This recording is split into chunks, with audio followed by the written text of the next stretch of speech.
আমি চ্যালেঞ্জ দিয়ে বললাম, লিখে রাখেন, বাংলাদেশের মানুষ চাঁদাবাজ, গুন্ডা, বদমাশ, ধর্ষক থেকে ভোট দেবে না। ক্ষমতায় যাওয়ার ভয় আছে, আশঙ্কা আছে, তাতেও যদি বিএনপির অবস্থা এই হয়, তাই ক্ষমতায় গেলে কি হবে বুঝেন না?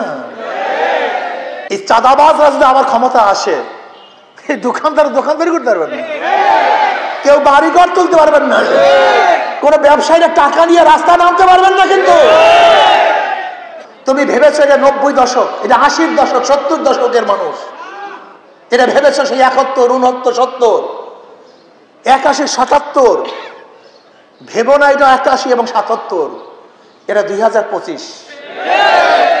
আজকে যুবকরা সচেতন হয়েছে, আজকে সমস্ত মানুষের কাছে মিডিয়া, কে কোন জায়গায় কি করতেছে সবাই দেখতেছে, বলে না, কেউ কিছু বলতেছে না। ওই তোমার গুন্ডামির কারণে, অস্ত্রের কারণে, চাঁদাবাজির কারণে, তোমার জুলুমের কারণে। কিন্তু যখন বুঝের মধ্যে ঢুকবে, কেউ থাকবে না, তখন দেখবো অবস্থাটা কি হয়।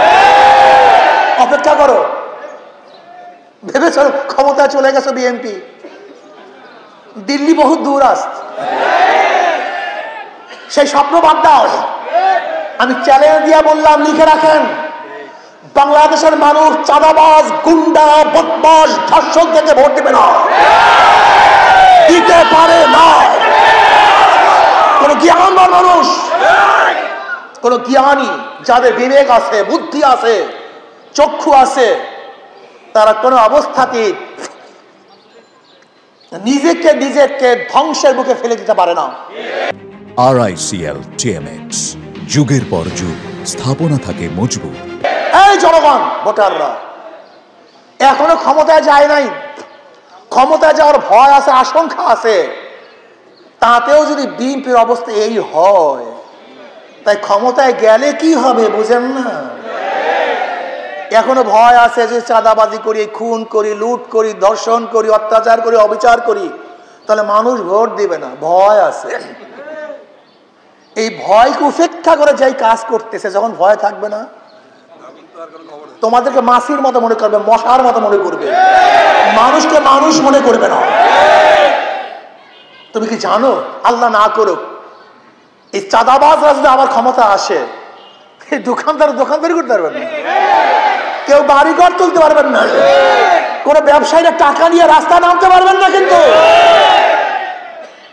এখন নিজেদের বুকের মধ্যে নিজেরা ছুরি মারবেন কি মারবেন না, এই সিদ্ধান্ত আপনাদের।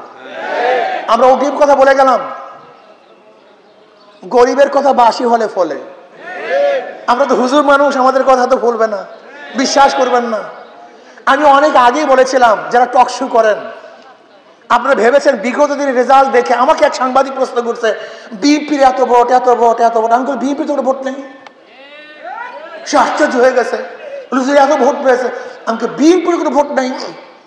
এই ভোট একসময় ছিল মুসলিম লীগের, মুসলিম লীগের ভোটের পরে ওই ভোট চলে আসছে আওয়ামী লীগের, আওয়ামী লীগের পরে ভোট চলে আসছে বিএনপির, বিএনপির পরে ভোট চলে আসছে জাতীয় পার্টির। এবার জোটের ভোট, তার মানে ভোট পরিবর্তনশীল, কেউ জন্ম দেয়া ভোট নাই।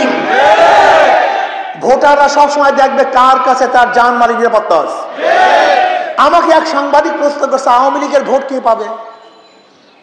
আওয়ামী লীগের তো বহু ভোট আছে, ভোটাররা তো পালায় নেই, অনেক ভোটাররা তো আছে, তাদের ভোট কে পাবে?